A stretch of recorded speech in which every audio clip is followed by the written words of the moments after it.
Estamos aquí en el primer capítulo del podcast El Otro Set. Hoy día el invitado es un personaje que es periodista, profesor de tenis, columnista de Tenis Chile y además es coleccionista de lo que es nuestra pasión, raquetas de tenis. Quiero presentar a Arturo Núñez del Prado, un grande dentro del tenis chileno. Un aplauso para Arturo, ¿no? Tremendo.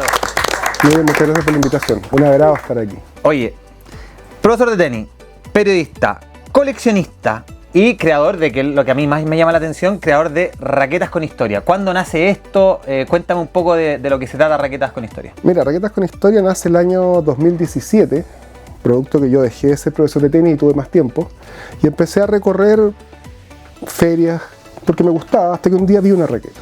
Y no me preguntes por qué, en un impulso irresistible, porque estaba en muy buenas condiciones, la compré.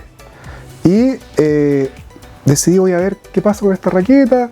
Se la ofrecí a un amigo, Robinson Gamonal, y él me la compró al tiro. O sea, en el fondo te diste cuenta que al tiro ya había mercado de claro, gente que quería esa raqueta. Él tenía una colección de raquetas ya en su oficina, ahí en el Estadio Palestino. Eso es muy común. A mí me he encontrado con mucha gente que le gusta como tener como decoración de raquetas, ¿no? Claro, entonces me la compró y bueno, fui al fin de semana siguiente, fui de nuevo y conseguí otra joya.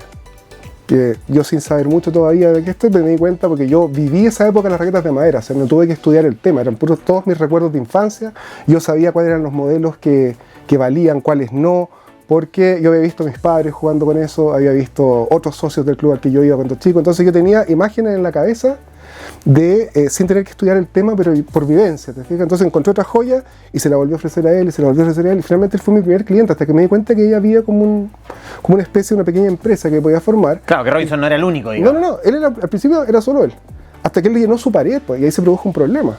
¿Qué hago yo ahora? Porque ella me dijo, yo no compro más porque no necesito, yo quería llenar mi pared. Lo cumplí, listo. Y yo me quedé así como, ¿y ahora qué? Porque a mí me había gustado ya hacer esto, le había agarrado mucho cariño al tema de las raquetas. Así que alguien me sugirió que por qué no hacía un Instagram, alguien me sugirió y me dijo, ¿por qué no vas a los torneos? Y hasta que un día alguien me invitó a un torneo. Un torneo como para en el fondo que tú exhibáis las raquetas que tenís. Claro, las exhibiera y con la posibilidad de que me las compraran, que fue en el Club Universidad Católica. El primero que me invitó fue el profesor Oscar Serra. Perfecto. ¿Y cómo te fue en esa primera instancia cuando tú dijiste, ya, quiero ofrecer mi raqueta y que la gente las vea? Causó muy buena impresión y mucha atracción, pero parece que nadie hacía eso. Claro. De llevar esta raqueta, además que yo me preocupaba que estuvieran en muy buen estado. Yo nunca llevé una raqueta que no estuviera bien derecha, nunca llevé una raqueta que no estuviera así pintada, casi como nueva, porque generalmente uno encuentra esas raquetas, es común encontrarlas muy golpeadas, claro, o desviadas, o sin el grip, o un poco quizás con la tapa de atrás rota. Eso es fácil de encontrar, pero encontrar raquetas en muy buena condición, porque estamos hablando de raquetas de 1970 hacia atrás, las de madera. Claro. Hacia atrás. O sea, en el año 70 se corta la madera básicamente, ¿no? O sea, yo diría que yo nací jugando con raquetas de madera, que nací el 72, ya se jugaba mucho antes con eso, y se jugó hasta más o menos el año 80 con eso. Entonces conseguir raquetas de madera es muy difícil, en muy buen estado. Entonces, pero yo lo lograba porque yo recorría, ¿cachai? Tenía tiempo. Entonces, bueno, la gente, eso se empezó a correr la voz, que yo tenía eso, más mi página, más hice un Facebook, y durante muchos años me invitaron a muchos lados. Yo creo que he ido a 40, 50 torneos en todo este tiempo. Y a propósito de eso, del año 70, donde ya se empiezan a terminar las raquetas de madera, porque aquí tenemos un montón de raquetas que las vamos a ir mostrando. Claro. La primera raqueta que quiero que nos mostré es bien icónica por una particularidad que tiene en el mango, ¿no? Yo diría que esta raqueta, esta es una Mars, que la marca no es muy conocida. La marca es Mars. Claro, no es muy conocida la raqueta. Y esta raqueta es de mucho antes de cuando yo no vi a nadie jugar con esta. O sea, estamos hablando de una raqueta que puede ser del año 50. O sea, esta raqueta podría tener 80 años, digamos. Claro, pero mira, está impecable. Esta raqueta está impecable. Así la veo. Solamente, claro, tiene la cuerda esta, jamás se la sacaría porque es cuerda de tripa natural. O sea, ahí hay historia. Aquí hay historia, hay gente que se la saca. Yo creo que eso es como un crimen. Claro, yo quiero que esté bien encordada, te dicen. Pero no, yo prefiero mantenerla así porque la cuerda es de la que corresponde a la época de la raqueta. Claro. O sea, ahí la raqueta tiene 80 años y la cuerda tiene 80 años. Exactamente. Entonces, bueno, y la particularidad de esta raqueta la traje, primero por la forma. Si se fijan, las raquetas antes eran completamente ovaladas. Esta tiene aquí una parte que no es redonda. No es redonda. Pero la particularidad que tiene esto es que antes de las raquetas tuvieran grip de cuero, esta raqueta no es que les falte, sino que con anterioridad al año 60, esta raqueta no tenía grip de cuero, sino que tenía solamente aquí como una especie Para que no se te caiga la raqueta. Claro, para que no se te saliera para atrás con el impacto. Y acá tiene unos canales. ¿Te fijas? Tiene unos canales para que les dé adherencia. Pero mucha gente cree que le falta el grip. Pero no, en esta época, si quieres... O sea, esto es mucho más que un 4/3 octavos. Esto debe ser como un 6. Sí, es bien que era gruesa. muy común en esa época. Yo he tenido Dunlop MaxPlay Ford, que son 6, de verdad. Oye, y sabéis que yo tocándola acá me doy cuenta que el calado que tiene el mango sirve para que no se te resbale. Sí, claro, sí. Porque sí. cualquiera cree, yo esto lo muestro en cámara y la gente va a creer que jugando con esto como que se te va a resbalar y efectivamente yo la siento aquí y no se resbala tanto, digamos, o sea, el calado sirve. No, claro. Después de esta raqueta Mars, venimos, porque ahí ya tenemos entendido que son 80 años, por lo tanto la secuencia de raquetas de madera tiene que haber durado eso, ¿no? Como unos 40, 50 años, claro. El uso de raquetas de madera. Claro, bueno, y además hay épocas que se mezclan, por ejemplo, el aluminio con la madera no tuvo un corte así nítido. Hay una transición ahí. Convivieron muchas tecnologías unas con otras, y por ejemplo acá tenemos una raqueta que es de madera. Eso lo encuentro una maravilla. Es de madera, que es una Davis Topspin. Y es de madera, pero es de una segunda generación de madera, porque por ejemplo la Dunlop MaxPlay Ford, que es la raqueta que todo el mundo conoce. El ícono, digamos. El ícono, la raqueta más vendida en la historia, junto con la Wilson Jack Kramer Autograph. Es una raqueta, esta, por ejemplo, ya otra tecnología, ¿por qué? Porque de partida la raqueta tiene cuello. Aquí yo veo, perdona que me meta, pero aquí yo veo dos diferencias grandes. La primera es que con lo que decís tú que tiene cuello, y la segunda es que viene con grip. Bueno, claro, las de madera normales, posteriores a la que vimos antes, también venían con grip. Y por ejemplo la Dunlop MaxPlay Ford viene con grip, ¿te fijas? Pero esta ya es un salto tecnológico porque tiene cuello, ¿te fijas? Y además, lo que te decía yo es que las capas de la madera están en sentido horizontal. Y claro, eso hace que la raqueta está hecha así. Como una torta. Como una torta, como claro. Como una torta 1000 hojas que tiene capas, porque antiguamente en una raqueta Dunlop MaxPlay Ford o en una Wilson Jack Kramer, las capas de la madera estaban así, en ese sentido. En el otro sentido. ¿Y eso qué hacía en la raqueta misma? O sea, lo que pasaba era que la raqueta necesitaba una prensa para que con los cambios de temperatura no perdiera la forma. Una prensa como esa. Como esta, ¿no? Que es una prensa de mariposa. ¿Por qué? Porque las tuercas son de mariposa. Y esta prensa lo que hacía era mantener la figura de la raqueta. Claro, la raqueta, que el marco estuviera derecho. Recto, claro. Y acá también tenemos, se ponía aquí adentro, claro, ahí claro, tenemos... una prensa que esta es de palanca, que es distinta. Son distintas formas de presionar. Claro. Esa es de palanca. O sea, esto se hace claro, así. O sea, arriba, claro. Y ahí se puede sacar. Entonces todo iba en el giro. La raqueta ya era muy pesada, tú le ponías la prensa. Y por eso mucha gente llegaba con la raqueta como al hombro. Porque es como un saco, básicamente, ¿no? Es como un mazo, po. Sí, por eso la gente muchas veces riéndose decía venía con el mazo al hombro, porque... o sea, podemos descubrir de que cuando no estés jugando con un mazo, viene de acá, ¿no? Probablemente, claro, porque imagínate, esa no la sabían, ¿no? Imagínate, llévala hacia abajo, así normal, porque en esa época además no existían bolsos completos. Tiene un balance... Oye, en esa época no existían bolsos completos donde meter la raqueta. Generalmente se usaba un bolso chiquitito en que uno metía la raqueta y te quedaba sobresalido todo esto. Claro. Entonces... Encordado cruzado. Bueno, ahora voy. Entonces esta raqueta, la gracia que tiene es que finalmente la más icónica de este tipo de raquetas, que es con estas capas de madera horizontales, es la Head Vilas. Esta raqueta es de esta misma familia, que tiene la misma tecnología, tiene cuello, pero la particularidad de esta raqueta es que tiene encordado diagonal. Es que por favor mostremos, yo lo encuentro una maravilla, porque por favor mostremos a la cámara, porque en el fondo es... por favor corrígeme, ¿es la única raqueta en la historia que se encordó de otra manera? ¿Tú dices, ¿Como en otra dirección? Yo te diría que algunas marcas sacaron algo parecido, pero no muchas, porque además esto no tuvo gran éxito, aunque dicen que bueno, esta raqueta tenía extraordinarias propiedades para la gente que le dolía el codo, que era muy común. De hecho, los tenistas de raquetas de madera usaban una pulsera de cobre, la gran mayoría, porque decían que eso les hacía bien. La de los 11 poderes. No, era una pulsera de cobre. De hecho, los grandes tenistas tenían generalmente marcado aquí verde por la pulsera de cobre. Cuando se la sacaban les quedaba una marca, porque eso decían que hacía bien para el codo de tenista. Y lo otro es que esto te daba un efecto, parece endemoniado, porque de hecho esta raqueta se llama Topspin. Claro. ¿Te fijas, no? Entonces, si quieres la puedes mirar. Y además, lo otro que le quiero mostrar a la gente es el lateral. Aquí hay, esto es un crucigrama, digamos, ¿no? Aquí hay un laberinto de cuerda. Claro, esto además es una aleación de fibra de vidrio. Te fijas, esta parte es de madera, pero ya tiene fibra de vidrio. Ya estamos hablando de una tecnología más o menos avanzada. Claro.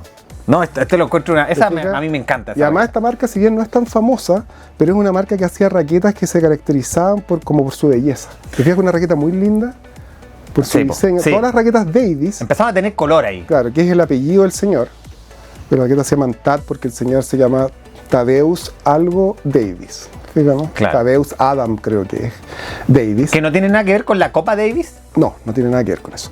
Pero, y esta raqueta, como te digo, si bien esta marca no la usó ninguna gran figura, ninguno de los modelos, que hizo muchos, pero estas raquetas son muy codiciadas por los coleccionistas por su belleza, por el diseño. Es muy bonita. Y porque además están hechas con una madera muy buena calidad, que eso también es otra. No todas las raquetas están hechas de la misma calidad de madera. ¿Podemos tener una madera especial o idónea para una raqueta de madera? Como, ¿cuál es el...? Bueno, yo te diría que la raqueta, por ejemplo, una Dunlop Max Plifor está hecha de aproximadamente 7 tipos de madera distintas. Distinta. Entre que hay álamo, abedul, lo que hoy día sería un Roble. crimen. Claro.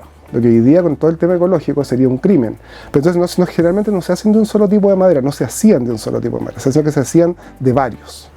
Oye, y muestra, yo creo que esta raqueta de la que me mostraste recién es como la última parte de la historia Sí, de las de madera, ¿no? Y de ahí hacemos una exactamente. transición. ¿En qué año hacemos la transición con el aluminio? Mira, de acuerdo a mi vivencia, no mis estudios, yo te diría que empieza a florecer el aluminio con el año por ahí por el 80. El aluminio surge con René Lacoste. René Lacoste hace una raqueta de aluminio y le vende la patente de esa raqueta a Wilson, que hace la T2000. Que ese fue como el gran icono de las El gran aluminio. icono de las de aluminio, que lo usaba Jimmy Connors, que es una raqueta que no traje, porque también es una raqueta que es más o menos conocida. Ya. Entonces acá lo que se trataba era de mostrar raquetas que no son tan Distinta. conocidas. Pero esa raqueta, la gracia que tenía era que la cuerda nunca salía por fuera del marco, sino que estaba encordada dentro del aro, o sea, no tenía orificios por fuera. Eso. Y bueno, todas las raquetas sacaron su versión de una raqueta de aluminio, y Dunlop no usó aluminio, sino que usó acero para hacer su raqueta metálica, y la hizo con un look bien particular porque la raqueta de aluminio normal tiene cuello. Claro, en el fondo lo que quiso hacer Dunlop es mantener la raqueta de madera, pero en mantener acero. la estética de la raqueta de madera, o sea, de su Dunlop Max Plifor, pero en versión para no quedarse atrás en la tecnología. Y bueno, y sacó esto que es algo muy parecido a una raqueta de bádminton. La gente generalmente cree que esto es de bádminton. Pero es raqueta de No, tenis. pues esta es una raqueta. ¿Y estamos hablando del mismo peso de raqueta, peso específico? Yo creo que esta raqueta es un poquito más pesada precisamente por el material, por el aluminio es más liviano. O sea, en el fondo, más que ir ayudando, fuimos haciendo más pesada, o quizás esta raqueta en particular tenía El esa aluminio era muy característica. liviano, el aluminio era muy liviano, pero esta raqueta, por el hecho de ser de acero, no de aluminio, es un poquito más pesada, pero aparte tiene partes plásticas. El asunto es que esto no tuvo ningún éxito. Ah, ya, pero aquí sí que ya le metieron tecnología completa. Claro, esto era ya una cosa, para su época era galáctica. O sea, imagínate, habías dejado atrás, ya no se necesitaba prensa, nada, este material bajo ningún punto de vista se iba a torcer. Claro, Se podía oxidar, sí, claro. algunas raquetas. Pero eso no iba a inferir en la calidad del juego, digamos. No, nada. Y bueno, y acá también tenemos, si bien está encordada con una tripa, pero también en esa época ya empezaban a aparecer otro tipo de materiales para las cuerdas. ¿Cómo se llama esta raqueta? Esta raqueta es una International, Dunlop International. Maravillosa, ya. Entonces- Por lo tanto, en esos tiempos, ok, con esa raqueta que ya también venían con grip, Dunlop tenía la International, Wilson también tenía la T2000, la T2000. T3000, la T4000. Hizo Había toda una otra en el saga. mercado que también le pegara, digamos, que Bueno, estuviera... Spalding también tenía la suya con la que jugaba Arthur Ashe. Claro. Casi todas las marcas hicieron su versión en aluminio porque no te podías quedar atrás, pues, ¿te fijas? Claro. Entonces, pero la más icónica de esa época es la T2000, La la T2000. Wilson T2000 por Connors. Claro. Pero una raqueta que vibraba. Él la hizo conocida, digamos. Claro, que vibraba, pero había que ser valiente para jugar con eso. Claro. O sea, hoy día uno dice hay que ser valiente, en esa época era una maravilla. Claro. Y la gracia que tenían todas las raquetas en su época, una de las gracias era que estaban hechas siempre en el país de la marca de origen. O sea, no era que mi raqueta es inglesa y yo la mando a hacer a China, como hoy día. Claro. No, por Habían fábrica en todos estos grandes la países. Dunlop era inglesa, la Schlesinger se hacía en Inglaterra también, la Snauer se hacía en Bélgica.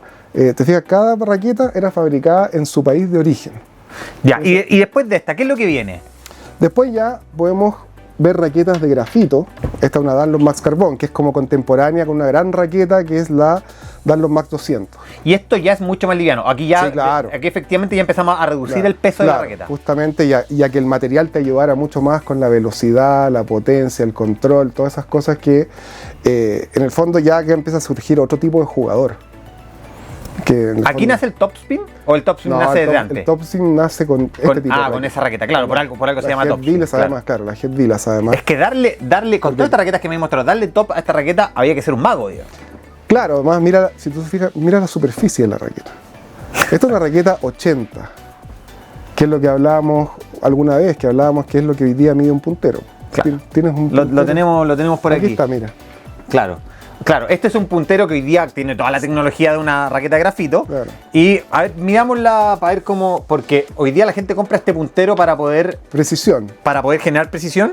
Y básicamente Es lo mismo. O sea, claro. antes era hasta la raqueta normal de un jugador de fin de semana. O sea, esta raqueta tiene una cabeza de 60, el puntero. Claro. Esta, claro, 80 o 70 incluso 70, podría claro, ser. Claro, entonces, bueno, muchas veces hay gente que se enoja, pero antes había que ser mucho mejor jugador. Claro. De hecho, en la época de madera incluso más aún, porque no tenía potencia, entonces había que dominar todos los golpes y uno ganaba mediante una estrategia, mediante la utilización de distintos efectos, velocidad, había que variar mucho más, había que saber hacer de todo básicamente. Claro. No bastaba como hoy día que un tipo como Pelka, Claro, te saca bien. un saque a 200 por hora y mete un derecho y estamos. Pues. Claro. En superficie rápida no necesita nada más. Y si se te llena la red, anda a pasarlo, pues, con 2 metros y tanto, es imposible. No, claro, Pero un no. saque a 200 por hora, más se mete a la malla, no necesita nada más. Pues, o sea, con que no le quiebren, está listo, llegamos al taller. Claro, por eso ahí es donde viene la ITF y la ATP que han tratado de reducir las velocidades del tenis de hoy día porque está a números que no se alcanzan a controlar. Exactamente. Ya, entonces de esa que es la primera de grafito, nos saltamos a... Nos saltamos todavía a esta que la traje por razones como estéticas, para también... Eso también es grafito. Claro, también es grafito, esta es una Fischer. Que lo que- Fischer marca austriaca, ¿no? austriaca y además de esquís. Lo que me hablábamos hace un rato, que Claro. hay mucha marca que en esa época, como Neisel, como Felke, que eran marcas que provenían del esquí. Hay una buena relación entre el esquí y el tenis. Claro, Fischer, y- Neisel, Folk. Sí, claro. Rossignol Claro. también. Entonces, bueno, esta raqueta, básicamente, varios jugadores jugaban con Fischer, entre ellos, por ejemplo, Michael Stich, que no es tan antiguo, Horst Claro. Koff, un austriaco. Pero esta raqueta también hace lo mismo que hacía esta raqueta de la que hablamos que era de metálica, que también conserva la estética de las de madera. O sea, no todas, le quiero mostrar que no todas las raquetas de grafito tenían cuello. Claro. ¿Te fijas o no? O sea, aquí ya estamos saltando en una generación que fue la de aluminio y aún así salían raquetas sin claro, cuello. claro, pero esta tampoco tenía mucho éxito porque a la gente le gustaba más que separarse de lo antiguo Claro, y tener un look más moderno. claro. Te fijas, esta tiene también una cabeza bien particular, es como ovalada, ¿te fijas o no? No. Es como lo que hoy día viene a ser Yonex. Claro, pero además la abre mucho aquí. Claro. Esto tampoco tuvo gran éxito. ¿eh? O sea, Y una raqueta cuadrada. Yo lo que aquí veo es que es súper Claro. como... Claro. claro, como la isometric de la Yonex hoy día. Claro, o sea, tiene esta diferencia que la Yonex no lo tiene, porque te fijas, esto es como bien cónico acá. Y eso te debe generar un punto dulce mucho más grande abajo también. Claro, generalmente todas estas cosas prometían mucho, o sea, prometían Claro. más control, más potencia, punto dulce, que te dolía menos el codo, pero yo no sé si de verdad las prestaciones eran esas, pero generalmente estas cosas no tenían mucho éxito, lo que se salía como del molde, no, la gente prefería una raqueta así, de Claro. grafito, te fijas, Claro. porque era más tecnológico, esto se veía raro. Claro. Alguien que tenía una raqueta así se veía raro. Perfecto. ¿Cachai? Y como que un buen jugador no iba a jugar con esto. Ya, y de ahí pasamos a... Pasamos a esta belleza. A esta Que belleza. esto es lo que normalmente nosotros le llamamos un mazo esto, ¿no? Esta es una Mira. Wilson Profile que por ahí por el año 90 era lo máximo en tecnología, lo que tú Que podías este beam, aspirar. el beam es el grosor del, Sí, claro. del mango, o sea, del marco. Y por favor, o sea, con esto. No, o sea, con esta le pego y la saco al estadio. Bueno, digamos, de ¿no? hecho, él dice martillo, pero hay muchos modelos así que eran modelos Hammer. Wilson sacó raquetas modelo Hammer. Ahí, bueno, dice Profile, efectivamente, ¿cachai? Porque mira el perfil del marco. Entonces, eso era una raqueta también que te prometía control, potencia, todo lo habido por haber.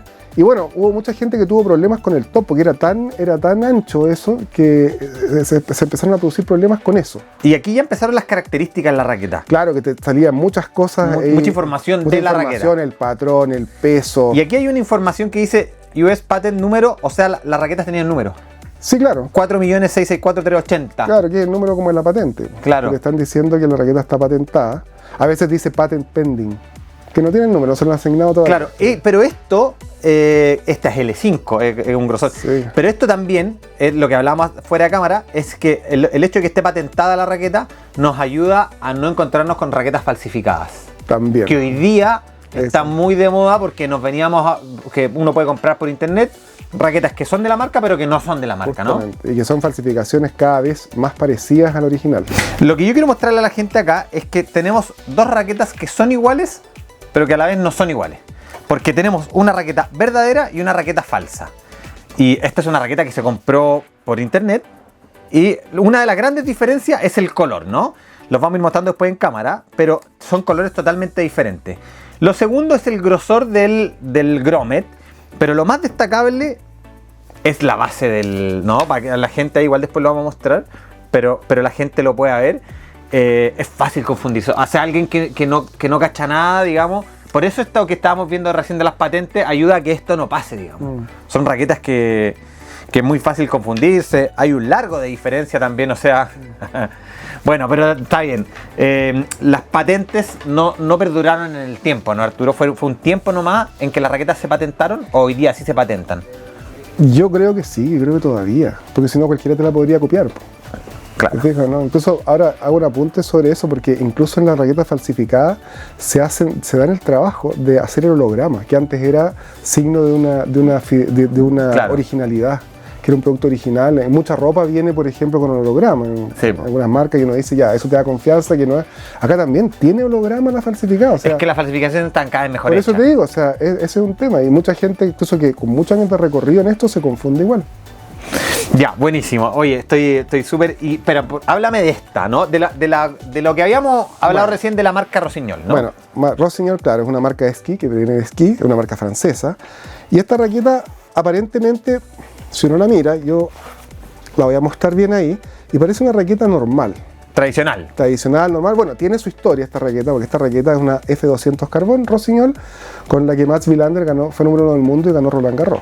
Con esta raqueta. Con esta raqueta. Perfecto. O sea, no con esta misma. No, claramente porque si no. Esta valdría millones. No, con valdría. un modelo así, similar, pero esta nunca la ha tomado Mats Wilander, sino que tendría otro valor esta raqueta. Claro. Pero la gran gracia de esta raqueta es que tiene el puente invertido. Fíjense bien, las raquetas normales tienen el puente en este sentido, Para seguir como la lógica del redondeo, ¿no? justamente, y esta lo invirtieron.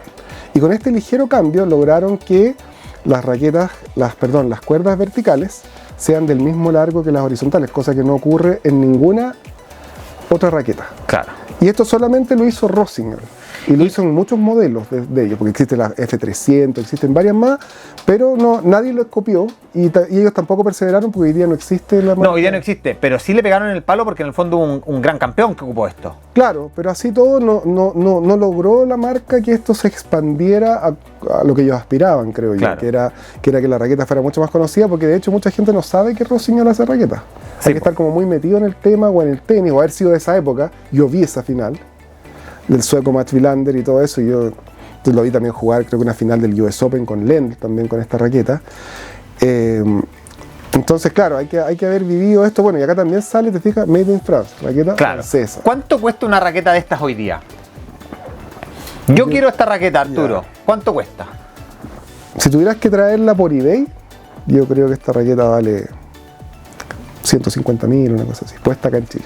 Claro. Tienes que sumarle eso, sí, o sea, agregándole, claro. con todo eso, sumándole el envío para el impuesto y todo eso. Que el impuesto es variable, tienes que tener, si tienes suerte no te lo cobran, si tienes suerte, si tienes mala suerte te lo van a cobrar, varía mucho, pero es difícil encontrarlas en buen estado y todo. Ahora acá en Chile yo he encontrado algunas de estas. Ya.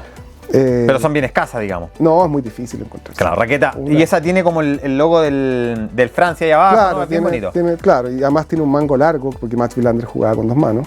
Claro. Entonces, todas estas raquetas antiguas tienen grip de cuero. Claro, porque... Ahora acá no, acá tengo uno de grip puesto, pero, No, pero claro, pero abajo se hacían con cualquier raqueta antigua tiene grip de cuero. Que la característica del grip de cuero es que se marca mucho más el canto del over, o sea, Sí. del mango mismo, ¿no? Sí, claro, de hecho, muchos jugadores modernos la cambian hoy día por grip de cuero. Sí, pues. Entonces tiene que ver con eso, porque no es la misma sensación, a pesar que le va a poner un grip de todas maneras, Claro. pero no es la misma sensación. Nosotros acá en la tienda vendemos mucho grip de cuero justamente porque a la gente le gusta mucho porque Sí. se genera una diferencia, Es una sensación, súper es una diferente. sensación totalmente diferente. ¿Y qué otra diferencia puede haber? Mira, fíjate que no tiene cubrecabeza. No tiene, Las claro. raquetas antiguas no tienen No tienen cubrecabeza cubrecabeza. y por eso mismo es muy difícil encontrarlas en buena condición. Claro, porque se raspaban al Se tiro. rapaban mucho, y hay muchas raquetas, por ejemplo, que si bien eran raquetas de grafito, pero por ejemplo grafito con Kevlar, las Nicel eran muy débiles acá arriba y al rasparse la raqueta terminaba como rompiéndose acá arriba. Claro. Se le hacía un orificio. Y la raqueta, Y hasta ahí llegaba. y ese es el principio del fin porque tú seguías raspándola y la raqueta ya perdía un pedazo y por eso es muy difícil, por ejemplo, encontrar raquetas, sobre todo las Nicel, en buen estado, que son unas raquetas blancas. Claro. Pero esta además era poco popular, entonces es muy difícil encontrarla. No, era difícil. Entonces, Ya, y perfecto. además, ojo, una dato freak, la raqueta venía con funda. Siempre. ¿Aquí empezaron las fundas? O sea, en las de madera también. Ah, de Salvo veras, en de esta, veras. en esta no, pero ya en la Dunlop Max Prefor y todo, siempre era con funda. Claro. La raqueta venía con funda y después vinieron fundas más largas, completas.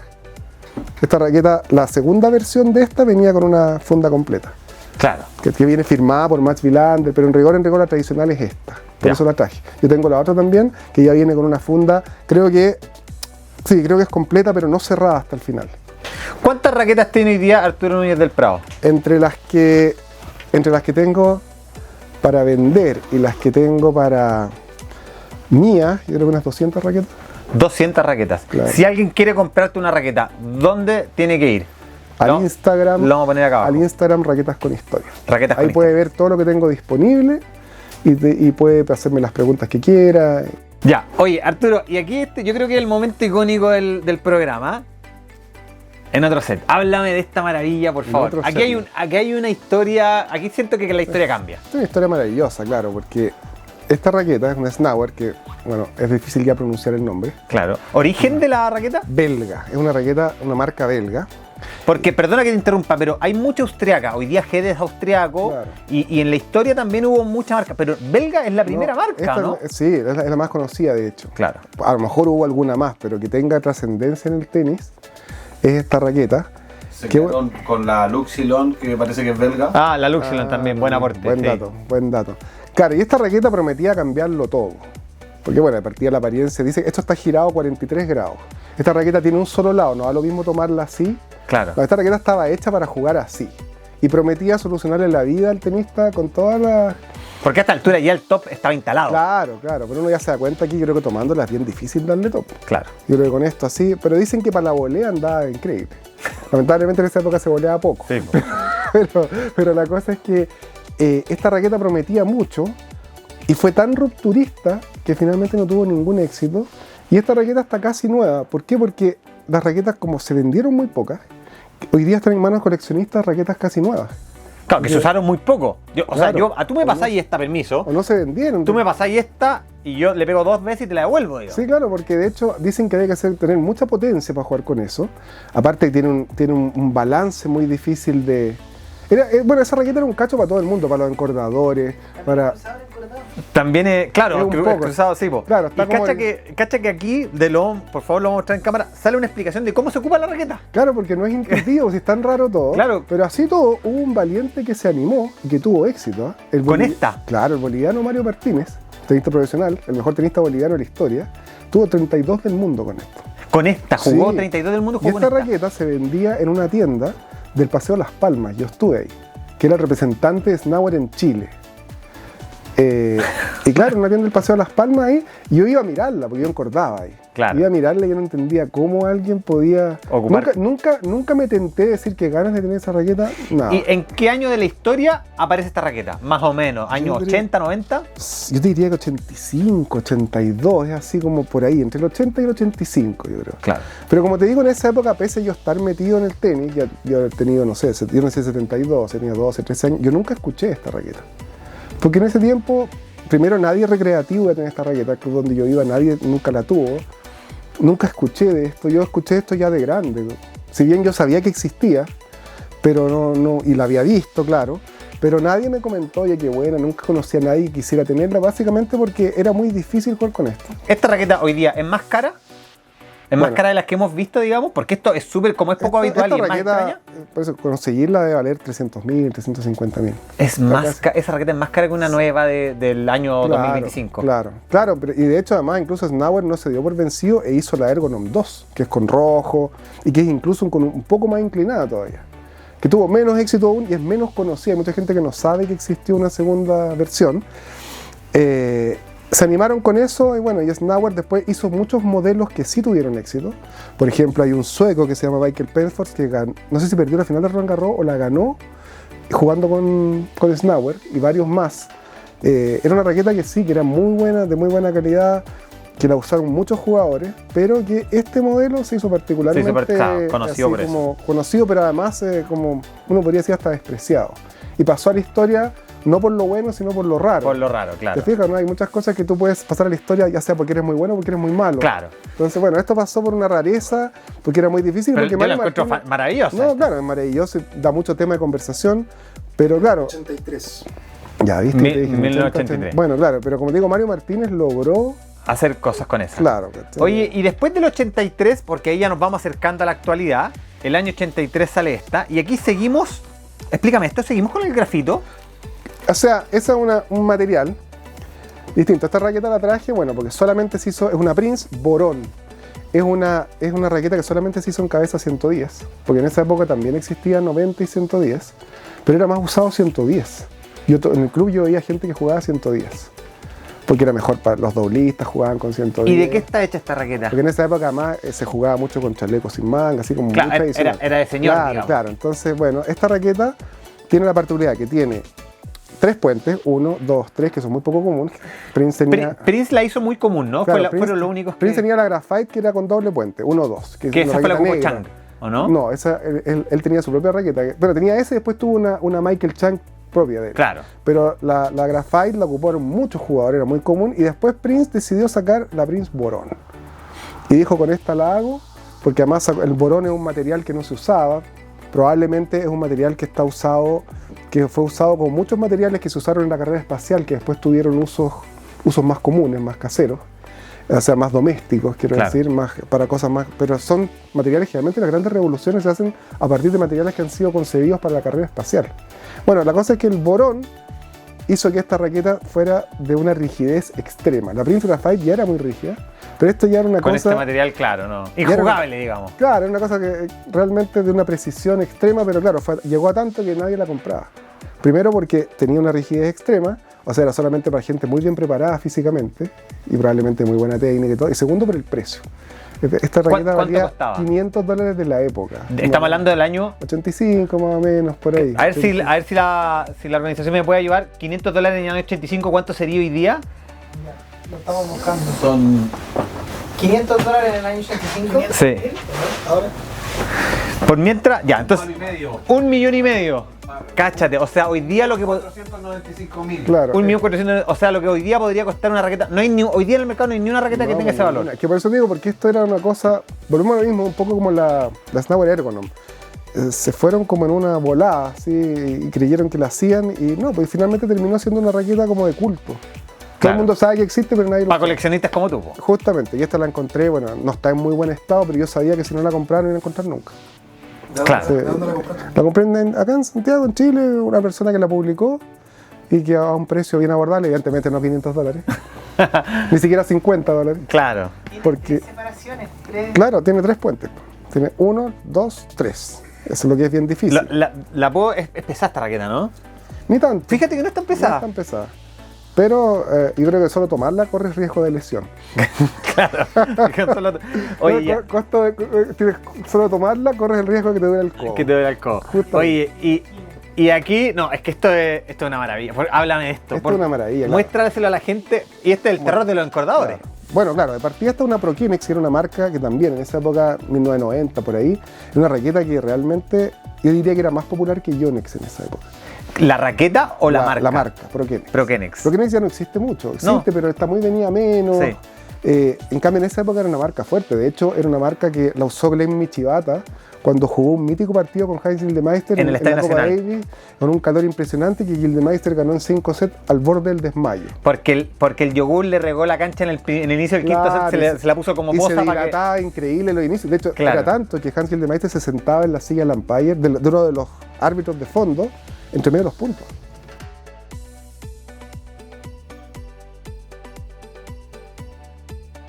Esta la ocupó Michibata, que Michibata jugó el partido de la Copa Davis con Hans Gildemeister, y en ese partido el yogur de Mora, él mismo lo ha contado varias veces, que al inicio del quinto set Hans le dice: yogur, empápame la cancha. Necesito descansar, riégamela. Y Yogur dejó una posa, entonces se demoró en empezar el partido y ahí él recupera energía para poder en el fondo jugar un quinto set de mejor manera. Digamos. Claro. Ahora, hay que hacer una salvedad.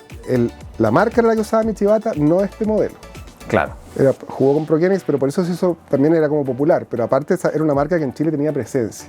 Y bueno, hicieron, entre muchos otros modelos que hicieron este modelo que es Micro Pro, así se llama. Y bueno, tiene razón porque tiene un patrón de encordado muy cerrado, que es 22x27. 22x27. Cuando un encordado normal es 18x20, ¿qué más puede ser? O 16x18. Claro. 16x18. Pero imagínate, 22x27, lo que te da un control, pero supremo. Claro. Pero también tampoco tuvo mucho éxito. Lo que estamos comprobando es que cualquier cosa como que se sale mucho de la norma, te fijas, como que parece que no tiene mucho... Las grandes cosas que quedaron en la historia al salirse de la norma fue cambiar de la madera al aluminio y del aluminio al grafito. Sí. Esas cosas se quedaron, pero lo demás no. Claro, las variantes así que trataron de introducirle a esas raquetas. Como hay una raqueta que tiene doble mango, que la ocupa un gringo que juega bien. Sí, raquetas con doble mango. Bueno, esas raquetas incluso se pueden ver acá en Chile, porque en la tienda de José Tort. Sí, po. Él tiene exhibida muchas raquetas. Y en el Museo del Tenis también hay harto material. Después de esta, que debe ser el terror de los encordadores, porque, o sea, si te demoráis 15-20 minutos en una raqueta, en esta te demoráis el doble. La Snap Ergonom también era el terror de los encordadores, porque cómo la empieza, muy difícil. O cómo la pongo en la máquina. Digamos. Claro, justamente. O sea, ese era un tema... pero esto ya era grafito, lo que estábamos viendo. Claro, esto creo que es cerámica incluso esto, porque también hay mucho material, no solamente grafito, estaba el Kevlar, la cerámica, había a veces habían aleaciones, fibra de vidrio con Kevlar, fibra de vidrio con grafito. Y eso no quedó en el tiempo porque al final no funcionaba, digamos. Al final, claro, se fueron apareciendo aleaciones mejores o fueron apareciendo otros materiales que por sí solos, por ejemplo, raquetas 100% grafito. Claro. Que podría dar para un debate, porque alguien me dijo, imposible que haya una raqueta 100% grafito. ¿Por qué? Porque si no sería como la mina de un lápiz, que tú la presionas un poco y se rompe. Da para el debate. Da para el debate. Eso lo podemos conversar si lo apuntan ahí en los comentarios. Entonces dice, una raqueta no puede ser como te vendían una Prince 100%, es imposible, me decía alguien. Oye, y esta, yo estoy como un niño chico acá, ¿no? Esta es una raqueta Puma. ¿Puma hizo raqueta realmente o esto fue un invento e intentaron salir de la norma? Puma hizo raquetas cuando, o sea, no sé si se las hizo especialmente a Boris Becker o Boris Becker las popularizó, pero evidentemente marca un antes y un después la presencia de Boris Becker, que Puma hizo ropa de tenis que se hizo muy conocida, hizo estas raquetas, hizo varios modelos de esta raqueta. Esta, claro, esta es una raqueta, la Boris Becker Super, que es la más conocida y que, bueno, tiene una particularidad que, si te fijas, la parte, acá no es redonda, la parte del puente, sino que es como triangular. Como triangular. Y eso le da una forma muy particular, o sea, es muy reconocible esta raqueta, por los colores, porque lo usaba Becker, que tenía un saque increíble, o sea, de hecho Becker después tenía su propia marca de raqueta, la Boris Becker, y está la sombra, la silueta de él sacando. Sí, es una forma muy reconocible de sacar. Y bueno, él ganó 2 o 3 Wimbledon con esta. ¿Con esa raqueta? Con este modelo y con otros también, pero el más recordado es este. Pero la gran gracia de esta raqueta era que también se salía de la norma porque tenía acá atrás, si ustedes pueden ver, tiene un tornillo la raqueta. Tiene un tornillo y si ustedes pueden ver acá también, acá tiene una marca la raqueta. Y esta raqueta, lo que prometía y de verdad hacía, pero una de sus características era que la raqueta podía cambiar de tamaño. Entonces la podía alargar. Claro, o acortar. Entonces si uno empezaba a girar el tornillo, esta raqueta se transformaba en, si ustedes se fijan, empieza a crecer ahí, se transformaba en una raqueta de 27,5 pulgadas en vez de las 27 que tenía originalmente. Solamente se requería una moneda y uno empezaba a girar este tornillo y la raqueta crecía, porque si se fijan ahora ya esa parte está de mayor tamaño. Tiene hasta una vara de medición ahí como para que la gente sepa dónde está, si el largo es corta. Claro, entonces justamente para no perderse, para la época esto era una revolución pero total. Y eso me ayuda mucho, que acá en la tienda la gente viene a preguntar mucho por las raquetas largas porque al momento de sacar genera un mayor alcance. Claro. Pero al momento de devolver necesitan la otra versión. Entonces si yo voy a sacarla largo, si yo voy a responder o no, la corto. Tendrías que andar con tu moneda. Con tu monedita. Sí. Tendrías que andar con tu moneda. ¿Y aquí empiezan a nacer las raquetas más largas o ya existían raquetas? Porque aquí la voy a alargar, digamos. No, las raquetas más largas son posteriores. Yo te diría que... O sea, estos fueron un adelantado de la época. Un adelantado y por eso mismo esta raqueta, si no hubiera sido por Becker, creo que hubiera pasado sin pena ni gloria. De hecho, yo no conocía a nadie que le viviera alargándola, ¿cachai? O sea, yo vi jugadores de club con esta raqueta, pero la dejaban de una medida y nadie andaba preocupándose, oye, sé que para el próximo fin de semana yo le voy a dar 1 milímetro más a ver qué tal. Claro. No, nadie andaba preocupado O de sea, eso. podríamos pensar que quizás en el futuro un encordado de 22 por 27 que vimos recién, en los años 2030, 2035, sea muy utilizado. Pero esto era muy raro. O sea, por eso te digo, esta raqueta creo que hasta hubiera sido objeto de burla si es que no lo hubiera usado Becker. Claro. Pero, mira perfectamente. qué fantasma juega con un tornillo, pero claro, lo usó Becker y eso inspiraba mucho respeto. Claro, como... Pero yo te diría que la gente que jugaba bien, generalmente no jugaba con esto.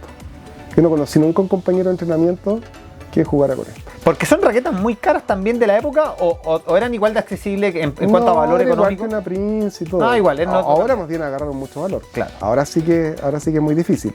Y yo te diría que Puma, después de eso, no siguió. Cuando Becker se retiró y ya dejó de tener contrato con Puma y todo eso, Puma no perseveró en hacer raquetas. Arturo Núñez del Prado, ¿tiene una raqueta favorita? Histórica, digamos.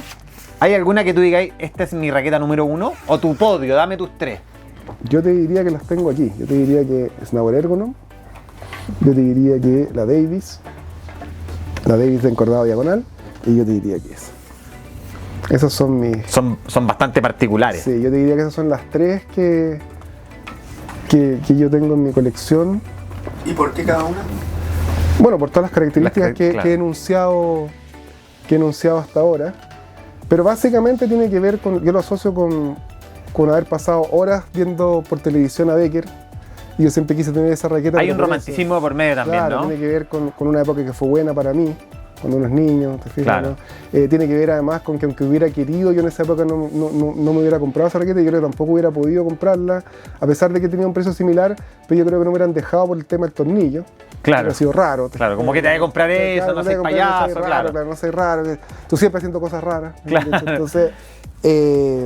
Entonces no, tiene que ver con eso, tiene que ver con una época mía que fue feliz. Época de oro. Claro, una época mía fue feliz, que además a mí yo rayaba con el tenis, jugaba todo el día, así que tiene que ver con eso. O sea...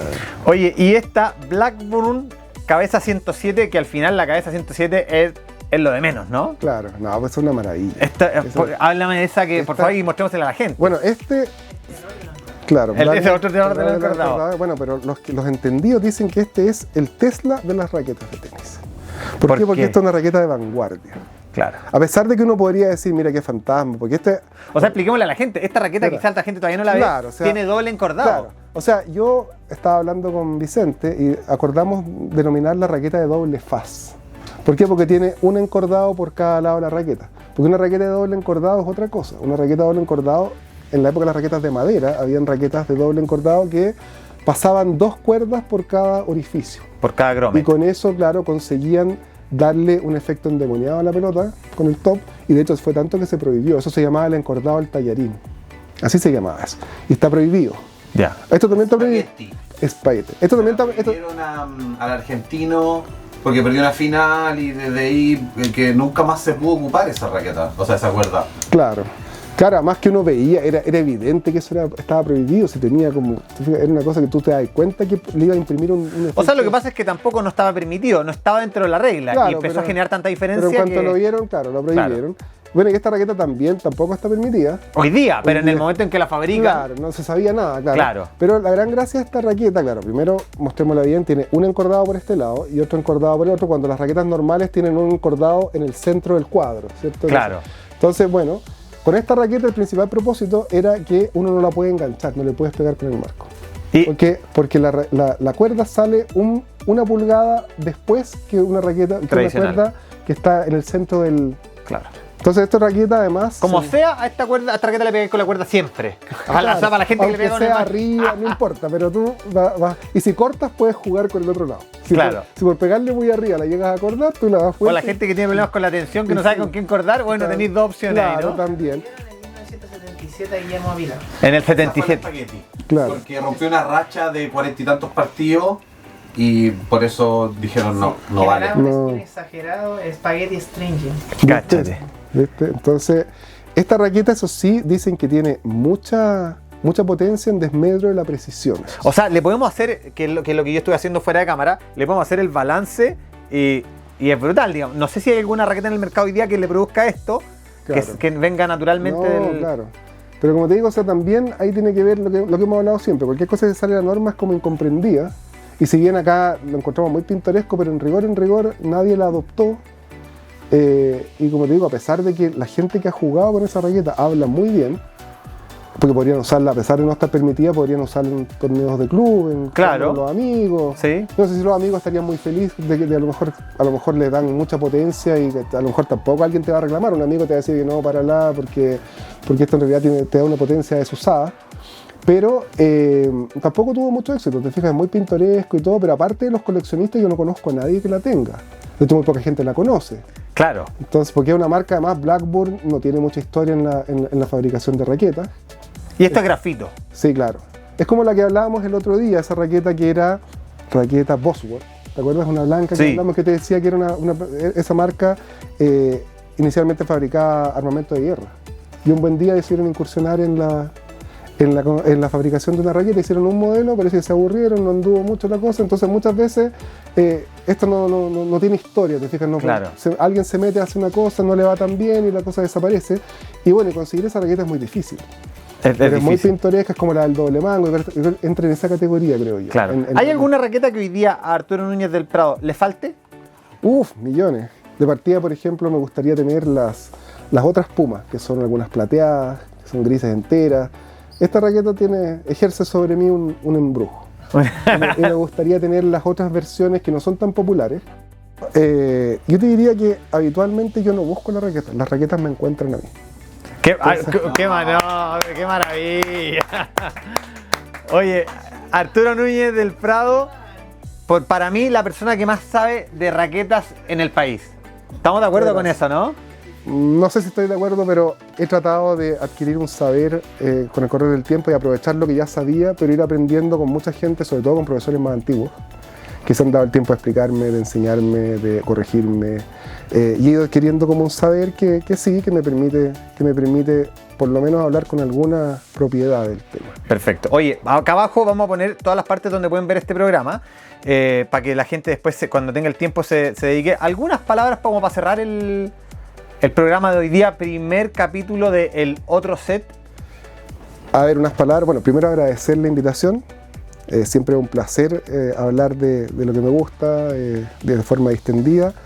Y segundo, nada, que ojalá las personas que tienen raquetas de madera las valoren porque son objetos de arte. Y muchas veces estas raquetas están en un entretecho llenos de polvo, están en una bodega deteriorándose. Entonces la gente ojalá las rescate.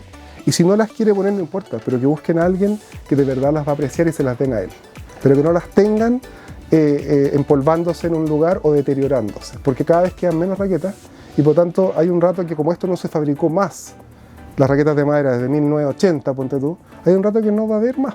O sea, bueno, yo creo que hoy día hicimos una gran clase de conocimiento a la gente de lo que era, de qué fue la historia de raquetas desde la madera hasta lo que hoy día es el grafito con todas sus características. Son objetos de arte que hay que respetar, claro, porque son parte del patrimonio, ¿te fijas? ¿No? Porque esto no es como ir a comprar al supermercado que yo necesito algo y siempre va a haber, pues se me acabó en la casa. Claro, no. Si esto se acaba, este es limitado. Si esto se acaba, se acaba. Y cada vez es más difícil encontrar. Claro. Oye, despidamos con un aplauso a Arturo Núñez del Prado. Gracias. Muchas gracias, lo esperamos en el próximo capítulo. Buen invitado, buena historia, linda conversación. Síganos en todas las redes sociales que están acá abajo apareciendo en pantalla.